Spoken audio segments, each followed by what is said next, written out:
Today, let's talk about Trump's trade war and what it means for the rest of the world, what it means for USA, who wins, who loses, and what can we expect at the end of all of it.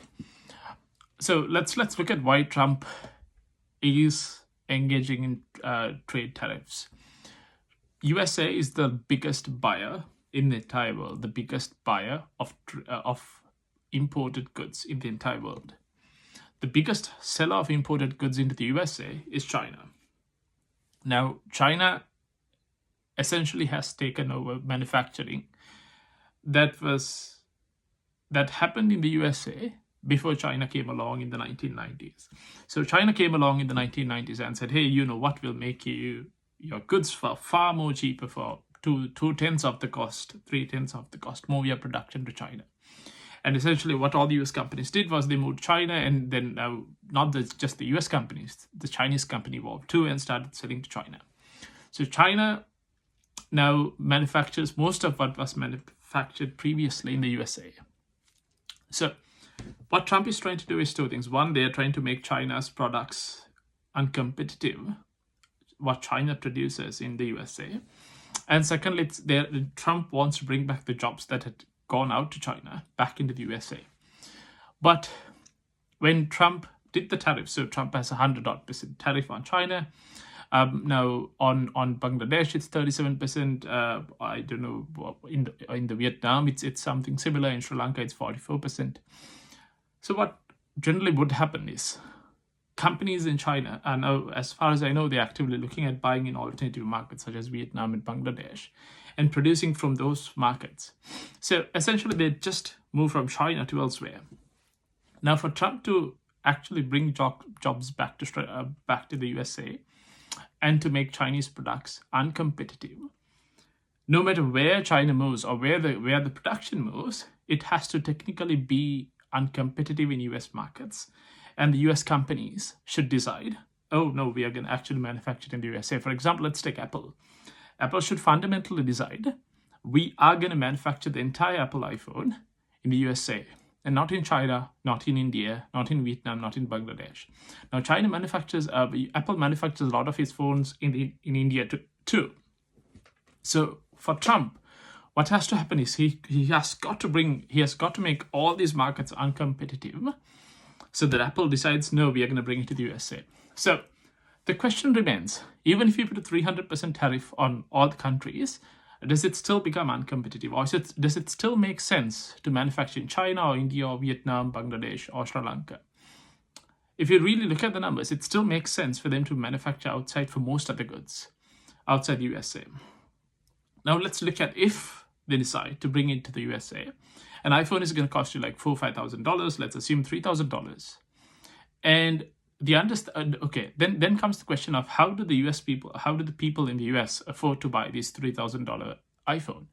So the answer to that is, now the people in the US have more jobs, more money in circulation, and therefore they can afford to buy. But that in itself is an inflationary environment.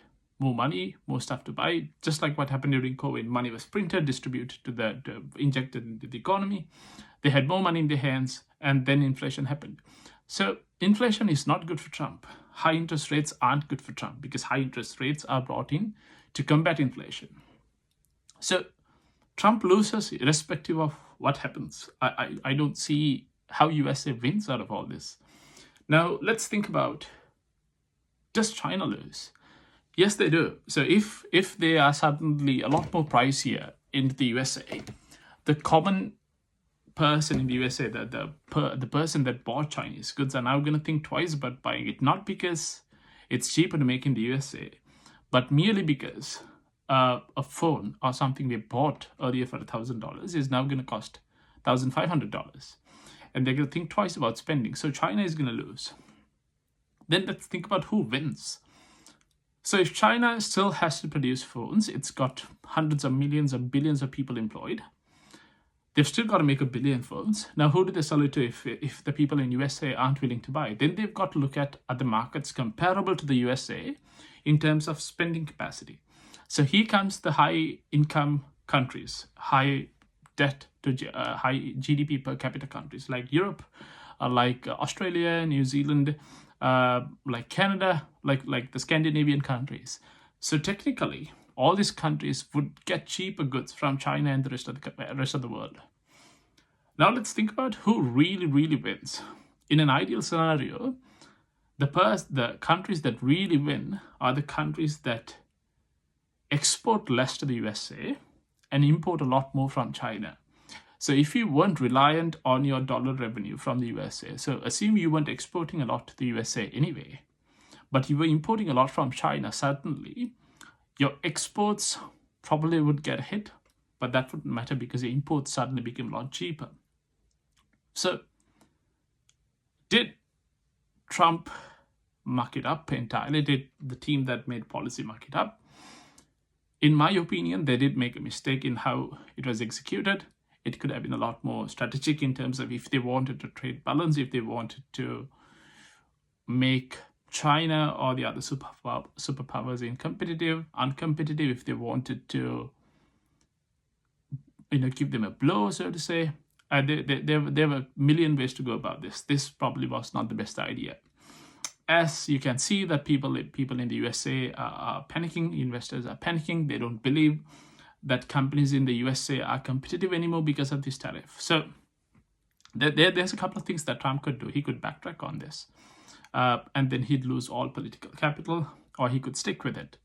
And even so, after a couple of years, he's going to lose political capital because people don't like when their lives are changed for the worse. If it gets expensive, people don't like it. It's what happened to Trump the last time around, not that more so COVID, but that's what happened to Biden. Things got a lot more expensive. People didn't like it. It's what happens in all countries, in all election cycles. If it becomes more expensive, if living gets harder, people vote for the other counter. So I honestly don't know what Trump is trying to achieve out of this. Was it a big blunder that he can't backtrack on? I don't know. But the important thing is to look at countries that are going to benefit out of all this. Countries like, I don't know who benefits out of all this. Is it Vietnam? Is it the smaller countries that never depended on their exports into the USA, but Vietnam did, so it couldn't be Vietnam. I don't know who the countries are that don't export to the USA as much, but import a lot more from China. Those are the countries to look out for, and those are the countries to be investing in now. Thank you, and have a good day.